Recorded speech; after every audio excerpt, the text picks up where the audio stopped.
Assalamualaikum warahmatullahi wabarakatuh. Kami dari kelas 1 PAIC kelompok 8 mata kuliah pengantar filsafat. Kami akan menjelaskan makalah materi aliran filsafat, pragmatisme dan fenomenologi.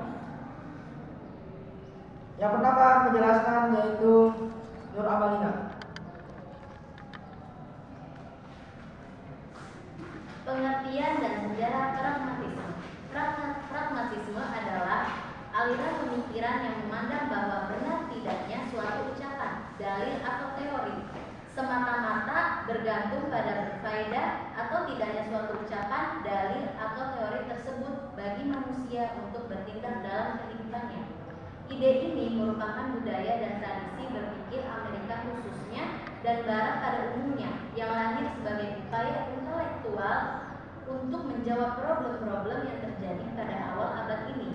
Pragmatisme mulai dirintis di Amerika oleh Charles S. Peirce 1839 sampai 1942 yang kemudian dikembangkan oleh William James 1442 sampai 1910 dan John Dewey 1859 sampai 1952. Pragmatisme juga dianggap salah satu aliran yang berakal empirisme. Ada pula pengaruh idealisme Jerman atau Hegel pada John Dewey, seorang tokoh pragmatisme yang dianggap berpikir paling berpengaruh pada zamannya. Istilah pragmatisme berasal dari bahasa Yunani. Pragma berarti action atau tindakan, isme berarti aliran ajaran atau paham. Dengan demikian pragmatisme. Istilah pragmatisme berasal dari bahasa Yunani. Pragma berarti action atau tindakan, isme berarti ajaran atau paham. Dengan demikian pragmatisme itu berarti ajaran yang menekankan bahwa pemikiran itu menuruti tindakan. Bagi pragmatisme, filsafat adalah alat untuk menolong manusia dalam kehidupan sehari-hari maupun dalam mengembangkan ilmu pengetahuan dan mewujudkan dunia teknik. Dalam segalanya itu, pelaksanaan atau praktik hiduplah yang penting dan bukan pendapat atau teori yang hipotesis dan sepihak. Pragmatisme berpandangan bahwa kriteria kebenaran sesuatu ialah apakah sesuatu itu memiliki kegunaan bagi kehidupan nyata. Oleh sebab itu, kebenaran sifatnya menjadi relatif, tidak mutlak. Mungkin sesuatu konsep atau peraturan sama sekali tidak memberikan kegunaan bagi masyarakat tertentu, tetapi terbukti berguna bagi masyarakat yang lain. Maka konsep itu dinyatakan benar oleh masyarakat kedua. Tokoh-tokoh filsafat pragmatisme. William James 1842 sampai 1910. William James lahir di New York pada tahun 1842 Masehi. Anak Harry James SE, ayahnya adalah orang yang terkenal, berkebudayaan tinggi, pemikiran kreatif. Selain kaya, keluarganya memang dibekali dengan kemampuan intelektual yang tinggi. Keluarganya juga menerapkan humanisme dalam kehidupan serta mengembangkannya. Ayah James rajin mempelajari manusia dan agama. Kehidupan James penuh dengan masa belajar yang dibarengi dengan usaha kreatif untuk menjawab sebagai masalah yang berkenaan dengan kehidupan. Kehidupan James penuh dengan masa belajar yang dibarengi dengan usaha kreatif untuk menjawab sebagai masalah yang berkenaan dengan kehidupan. Karya-karyanya antara lain The Principles of Psychology 1890, The Will to Believe 1897, The Varieties of Religious Experience 1902, dan Pragmatism 1907. Di dalam bukunya The Meaning of Truth, arti kebenaran, James mengemukakan bahwa tiada kebenaran yang mutlak, yang berlaku umum, yang bersifat tetap, yang berdiri sendiri dan terlepas dari segala akal yang mengena. Sebab pengalaman kita berjalan terus dan segala yang kita anggap benar dalam pengembangan itu senantiasa berubah. Karena di dalam prakteknya apa yang kita anggap benar dapat dikoreksi oleh pengalaman berikutnya.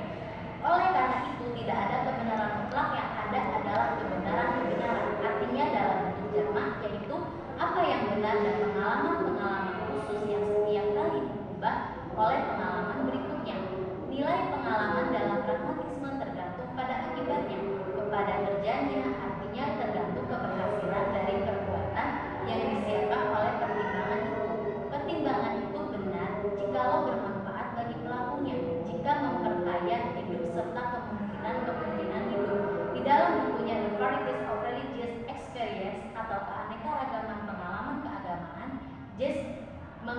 mengungkapkan bahwa segala agama itu berasal dari kebutuhan perorangan yang tidak disadari, yang mengungkapkan diri di dalam kesadaran dengan cara yang berlainan. Barangkali di dalam bawah sadar kita menjumpai suatu realitas kosmis yang lebih tinggi, tetapi hanya sebuah kemungkinan saja, sebab tiada sesuatu yang dapat menemukan hal itu secara mutlak. Bagi perorangan kepercayaan terhadap sesuatu realitas kosmis yang lebih tinggi merupakan nilai subjektif yang relatif. Sepanjang kepercayaan itu memberikan kepercayaan menghibur rohani, penguatan keberanian hidup, perasaan damai, aman, dan kasih kepada sesama, dan lain-lain. James membawakan pragmatisme. Isme ini diturunkan kepada Dewey yang mempraktikannya dalam pendidikan. Pendidikan menghasilkan orang Amerika sekarang. Dengan kata lain, orang yang paling bertanggung jawab terhadap generasi Amerika sekarang adalah William James dan John Dewey. Apa yang paling merusak dari filsafat mereka itu? Satu saja yang kita sebut, pandangan bahwa tidak ada hukum moral umum, tidak ada kebenaran umum, semua kebenaran belum final. Ini berakibat subjektivisme, individualisme, dan dua ini saja sudah cukup untuk mengguncangkan kehidupan, mengancam kemanusiaan, bahkan manusianya itu sendiri. Baik, selanjutnya yang akan dibacakan oleh saudara Nur Rahman.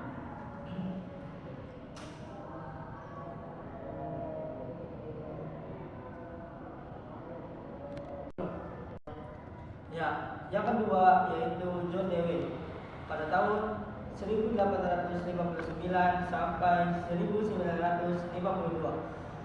Sekalipun Dewey bekerja terlepas dari William James, namun menghasilkan pemikiran yang menampakkan persamaan dengan gagasan James.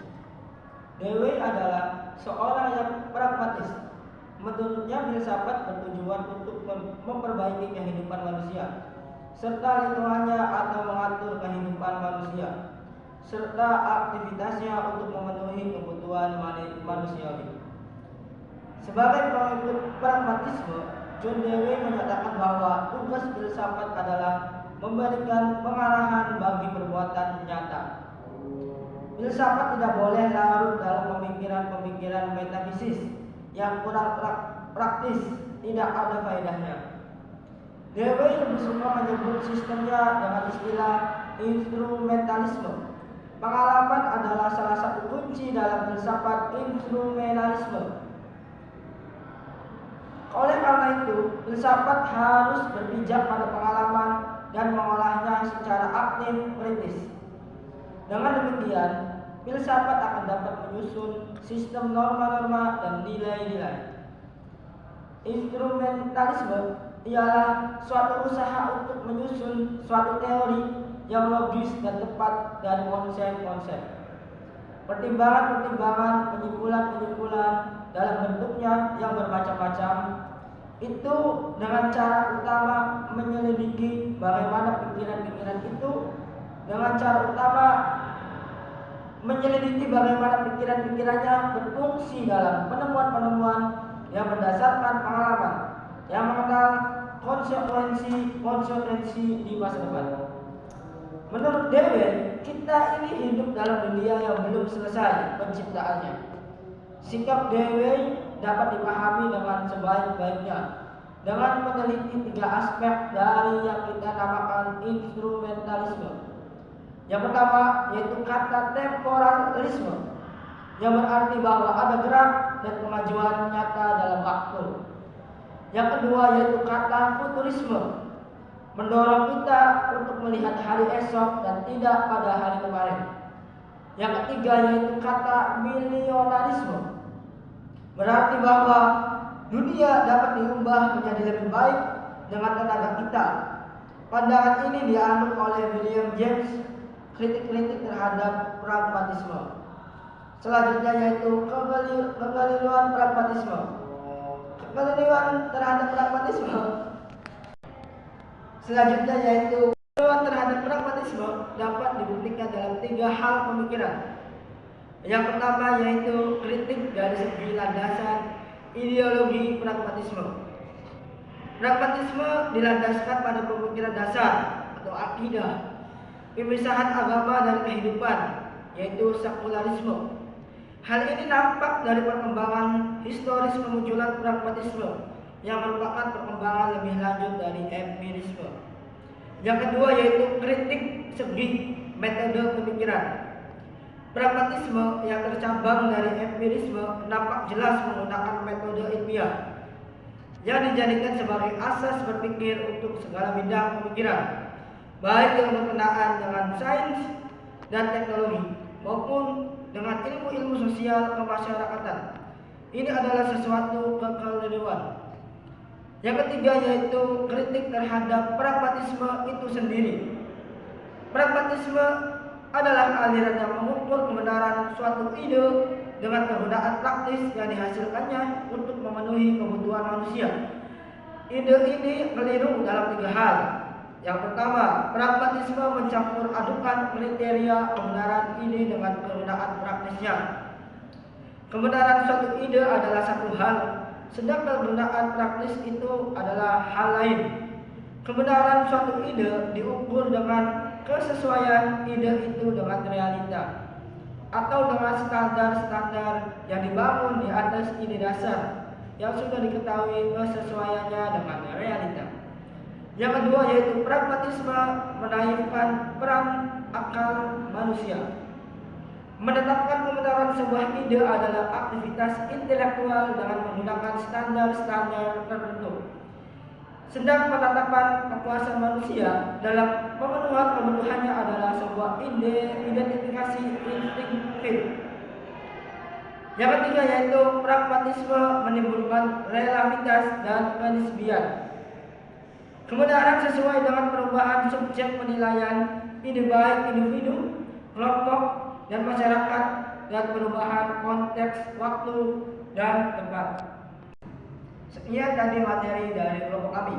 Kami akan membacakan kesimpulan dari materi tadi. Pragmatisme seluruhnya berkaitan pada pendekatan empiris, yaitu semua apa yang dapat dirasakan itu benar, artinya akal, jiwa, dan materi. Adalah hal yang tidak dapat dipisahkan. Karena itu para cendekiawan pragmatisme tidak pernah menanyakan satu hal kebenaran. Dan menurut mereka, pengalaman yang dialami setiap manusia akan berubah jika realita manusia itu berubah. Sekian tadi kesimpulan dari kelompok kami. Kurang-kurangnya mohon maaf. Wallahul muwaffiq ila aqwamit thoriq. Wassalamualaikum warahmatullahi wabarakatuh.